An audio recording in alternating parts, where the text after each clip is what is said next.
How did you choose accounting? Where did it all start? Take us back to the beginning. Yeah. I mean, that's it, right? It started in 1984 when I was born. No, I'm not going to go that far back. I was born a baby. Yeah. I was born in New Bern, North Carolina. No, so honestly, I was in high school. My dad was an attorney. My mom had done some accounting stuff too. She had been a bookkeeper for our church and for a local music store. She had actually even done some taxes back, putting my dad through law school. And so, but I was really good in math. That was a subject that I was great in. My mom, like I said, she had some accounting experience, and she was the one that recommended it to me. And so, I have my mom to thank for where I'm at now, at least professionally in that sense. And yeah, she was like, well, you're good in math. I think you would be good in this.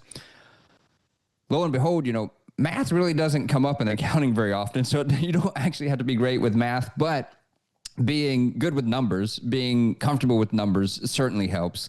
And so I do think that does help in accounting too. But yeah, my mom recommended it. So I applied directly into the accounting program at NC State, lifelong NC State fan. And so that was actually the only school that I applied to. I was like, I'm going there or nowhere. And so I applied to there directly into the accounting program, and I enjoyed it. So I didn't switch my major or anything. It was something I liked, and I stuck with it, and the rest is history, right? It always comes back to mom. One way or another, it always comes back to mom. Like me, journalism production, came back to mom. So what was your mother like as a support system? Did she really kind of guide you? Did she help you find that school, or is she kind of just the kind of mother where it's just like, I'm going to support you whenever you want to do, because that's what mothers should do, kind of a thing. Right. Yeah. Both my parents were great in that, right? Neither one of them really steered me other than when I asked, right? Like I was like, I don't know what to do. So my mom recommended something based on what she thought that I would be good at. And like I said, it turned out great. I always thought about law school too. It's still in the back of my head. My dad, he did trial cases. So he was in court arguing cases, and I always thought that would be fun. So it's back there. Maybe I'll just represent someone in tax court one day and get that fix. But yeah, they were super supportive. And again, the NC State thing, my dad went there. And so I just had always grown up a fan of them and just never saw myself going anywhere else. And yeah, super, super great. In fact, my freshman year, I'm in the intro to accounting class, and I'm not understanding the debits and the credits. And I look in the back of the book, and in the back of your accounting book what the definition of debit and credit is? The definition of debit is left-hand side of the transaction. The definition of credit is right-hand side of the transaction. And I called my mom up, and I was like, this is the dumbest thing in the world. Like, this isn't helpful at all. And you know what she said? She said, when you get it, you get it. And I was like, thanks for nothing, Mom. Like, that doesn't help me either. But she was right. When I got it, and now I understand it. And it's just those terms. Another topic for another day. But if you're having trouble understanding debits and credits, just replace it with like blue and orange, because the word itself doesn't matter. It has no definition based on what your current context is for that, which is kind of your normal checking account. And it does not mean that at all. Yeah. So we're going to push forward a little bit. What you like about accounting? You said not the math. I assumed it would be because of the math. Accounting is a lot of math. So if it wasn't the math in the spreadsheets, what really drew you to the passion of accounting, if there even is a passion for accounting?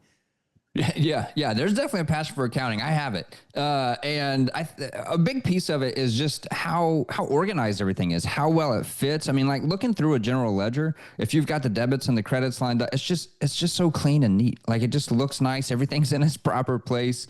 And then I think too, just the fact that, we're drawn to things that we naturally get. And again, I mentioned calling my mom, but once it clicked, and I just get it. Like, it just makes sense to me. And so it's enjoyable to do something that, you understand so well. And then the finance piece of it. Understanding the balance sheet, the income statement really gives you an insight into businesses. I love personal finances too. And that just shows you kind of people's priorities and values is where their money is going. And so it's the same thing on kind of the business side of it. The tax piece of it too. Again, it's a form with things in its place, and it tells a story.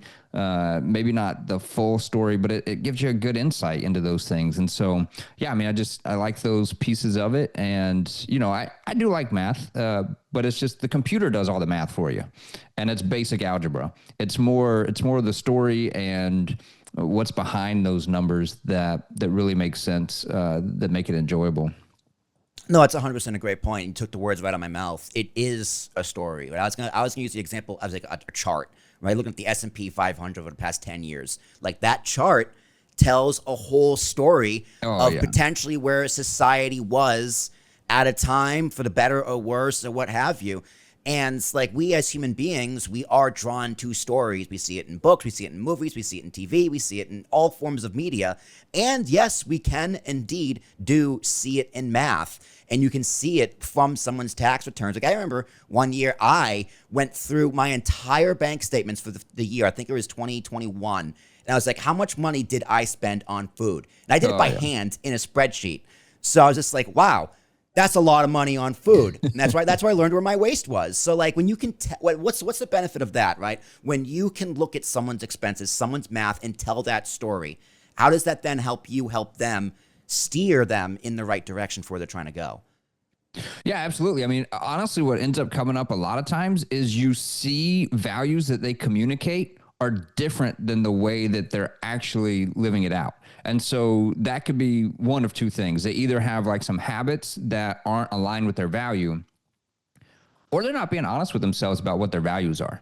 And so that's what I honestly love about the personal budgeting side of it. And it comes up here in the business too. You know, you can say that you want to do X, Y, or Z, but if that means you should be throwing money into marketing and you're not, then you either need to be honest about your values or you need to realign your spending with your values. And it's a great checkpoint.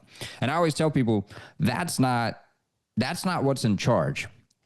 You're in charge. You set those budgets. You just need to hold yourself accountable, and that's what it does. It's a flag to say like, hey, this is what you said you wanted, but you're not doing it. Do you want to change your intentions, or do you want to go back to what they actually were? And so it's really just, it's a helpful check figure, but you're still the one in charge of what you want to do. The words need to match the math. So Oh, it's yeah. either your job to change the math or change the words. That's right. That is like, I think that's the most basic 101 accounting I have ever heard. And then there it goes. It just clicked. I got it.